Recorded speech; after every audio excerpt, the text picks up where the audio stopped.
नमस्कार स्टूडेंट, स्वागत है आपका केडी स्टडी क्लब में। आज हम क्लास 6 की साइंस बुक का चैप्टर 11 जिसका नाम है प्रकाश, छायाएं एवं परावर्तन का पार्ट 2 करने जा रही हैं। इसमें हम एक कैमरा बनाना सीखेंगे आज, है ना। 11.3 सूची छिद्र कैमरा।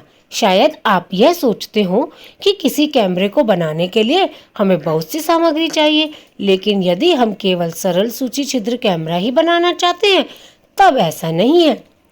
क्रियाकलाप 5। दो ऐसे बॉक्स लीजिए जिनमें से एक बॉक्स दूसरे के भीतर बिना अंतराल के खिसक सके, मतलब थोड़ा उससे छोटा हो जो उसके अंदर चला जाए। बड़ा बॉक्स लेकर इसके दूसरे छोटे फलक के बीचों बीच एक छोटा छिद्र बनाइए। देखो इसमें दिखा रखा है किस तरीके से आपको करना है। इसी प्रकार छोटे बॉक्स के दूसरे छोटे फलक पर एक वर्गाकार आकृति काटिए जिसकी भुजा लगभग 5 सेंटीमीटर से 6 सेंटीमीटर हो। इस काटे भाग पर ट्रेसिंग पेपर यानी पारभासी पर्दा चिपकाकर ढक दीजिए।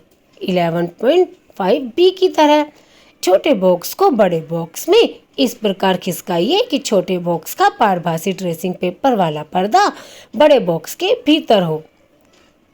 ठीक है, इधर आपने छेद करा और ये पारभासी आपने वो लगा के इसके अंदर घुसा दिया। सूची छिद्र कैमरा लेकर छोटे बॉक्स के खुले हुए सिरे से देखें।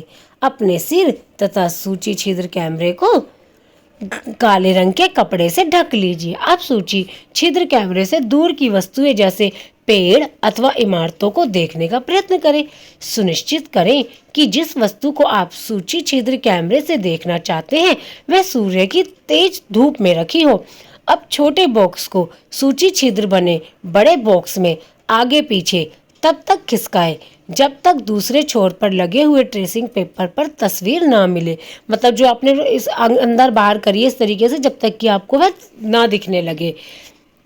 क्या सूची छिद्र कैमरों के प्रतिबिंब अपनी छायाओं से भिन्न है? सूची छिद्र कैमरे से सूर्य के तीव्र प्रकाश में सड़क पर गतिमान वाहनों एवं व्यक्तियों को देखें।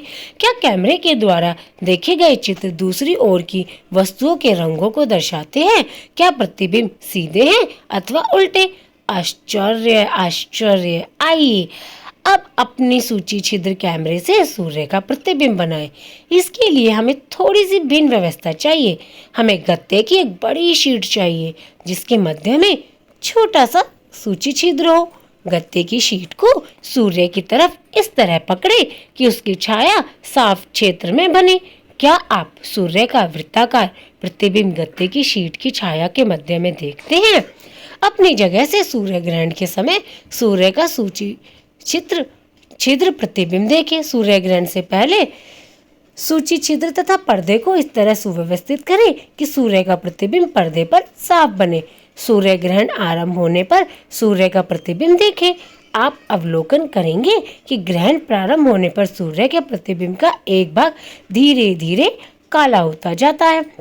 हमें सूर्य को सीधे कदापि नहीं देखना चाहिए, ये हमारी आंखों के लिए अत्यंत हानिकारक हो सकता है। प्रकृति में भी एक रोचक सूची छिद्र कैमरा है। कभी कभी हम ऐसे वृक्ष के नीचे से गुजरते हैं जिसमें ढेरों पत्तियां होती हैं, तब हमें उस पेड़ के नीचे सूर्य के प्रकाश के धब्बे दिखाई देते हैं। देखो जैसे इसमें दिख रही है ना छाया छाया सी, ये देखो है ना, ये दिख रहे हैं इस तरीके से। वास्तव में ये वृत्ताकार प्रतिबिंब सूर्य के सूची छिद्र प्रतिबिंब होते हैं। पत्तियों के बीच के खाली स्थान सूची छिद्र की भांति व्यवहार करते हैं। इन खाली स्थानों में सभी प्रकार की अनियमित आकृतियां हो सकती हैं, परंतु हम सूर्य के वृत्ताकार प्रतिबिंब ही देख सकते हैं। आगामी सूर्य ग्रहण के समय सूर्य के प्रतिबिंबों को देखने का प्रयास करें। यह अत्यंत रोचक हो सकता है। आप जरूर करिएगा, ठीक है ना। मजा आएगा बहुत, हमने भी करा था। बूझो के मस्तिष्क में एक विचार है। हमने अपने सूची छिद्र कैमरे में सड़क पर चलते लोगों के उल्टे प्रतिबिंब देखे थे। सूर्य के प्रतिबिंबों के साथ क्या होता है? क्या वे प्रतिबिंब भी हमें उल्टे दिखाई दिए थे? पहेली का कुछ अन्य विचार है। निश्चय ही ये सब परिणाम जो हम देख रहे हैं जैसे छायाओं का बनना, सूची छिद्र प्रतिबिंब आदि तभी संभव है जब प्रकाश केवल सरल रेखा में गमन करे। क्रियाकलाप 6। अब आप ये भी घर पर आराम से कर सकते हैं। आइए पाइप का छोटा टुकड़ा अथवा रबड़ की लंबी नली लें। कमरे में एक तरफ एक मोमबत्ती जलाकर मेज के ऊपर रखें। अब कमरे में दूसरी तरफ खड़े होकर पाइप से मोमबत्ती को देखें। देखो, पहले ए की तरह देखना है, फिर बी की तरह देखना है, ठीक है। क्या मोमबत्ती दिखाई देती है? जब आप मोमबत्ती को देख रहे हो तब पाइप को थोड़ा सा मोड़िए। क्या अब मोमबत्ती दिखाई देती है? पाइप को अपनी दाईं या बाईं ओर घुमाइए। क्या अब आप मोमबत्ती को देख सकते हैं? आप इससे क्या निष्कर्ष निकालते हैं? जब बिल्कुल स्ट्रेट थी वो पाइप तो हम देख पा रहे थे, परंतु जब हमने उसे मोड़ी तो तब हम नहीं देख पाते। तो इससे हमें पता चलता है कि जो प्रकाश है वह एक सरल रेखा में गमन करता है। यह दर्शाता है कि प्रकाश एक सरल रेखा में गमन करता है। क्या ऐसा नहीं है? इस कारण जब कोई अपारदर्शी वस्तु इसे रोकती है तो उस वस्तु की छाया बनती है। 11.4 दर्पण तथा परावर्तन। हम सभी घर पर दर्पणों का प्रयोग करते हैं। आप दर्पण में अपने चेहरे को देखते हैं। जो आप देखते हैं वह दर्पण में आपके चेहरे का परावर्तन है। हम दर्पण के सामने रखी हुई वस्तुओं का परावर्तन भी दर्पण में देखते हैं। कभी कभी हम झील अथवा तालाब के पानी में पेड़ों, इमारतों तथा अन्य वस्तु का परावर्तन देखते हैं। क्रियाकलाप 7। ये क्रियाकलाप रात्रि के समय अथवा एक अंधेरे कमरे में किया जाना चाहिए। अपने किसी मित्र से कहिए कि वह एक हाथ में दर्पण लेकर कमरे के एक कोने में खड़ा हो जाए। एक हाथ में टॉर्च लेकर आप कमरे के दूसरे कोने में खड़े हो जाएं। टॉर्च के कांच को अपनी उंगलियों से ढक लीजिए तथा टॉर्च को जलाएं। किरण पुंज प्राप्त करने के लिए अपनी उंगलियों के बीच कुछ जगह छोड़ दें। प्रकाश पुंज को आपके मित्र के द्वारा पकड़े हुए दर्पण पर डालिए। क्या आप दूसरी तरफ प्रकाश का धब्बा देखते हैं? देखो, जैसे इसमें दिखा रखा है ना, इस तरीके से। अब टॉर्च की दिशा इस प्रकार समायोजित कीजिए कि प्रकाश का धब्बा कमरे में खड़े किसी दूसरे मित्र के ऊपर पड़े।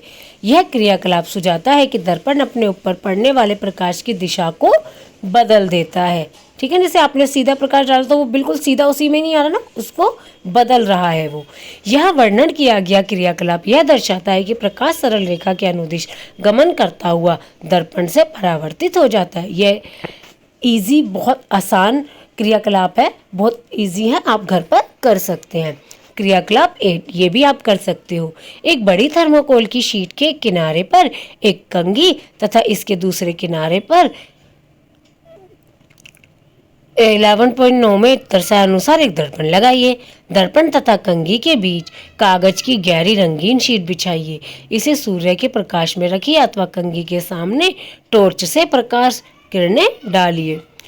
आप क्या अवलोकन करते हैं? क्या आप 11.9 में दर्शाए जैसा पैटर्न प्राप्त करते हैं? इस क्रियाकलाप से हमें यह ज्ञात होता है कि प्रकाश किस प्रकार गमन करता है तथा यह किस प्रकार दर्पण से परावर्तित होता है। हमारा ये चैप्टर यहीं समाप्त होता है। आगे हम क्वेश्चन आंसर्स के साथ मिलेंगे। धन्यवाद स्टूडेंट्स। हो गया।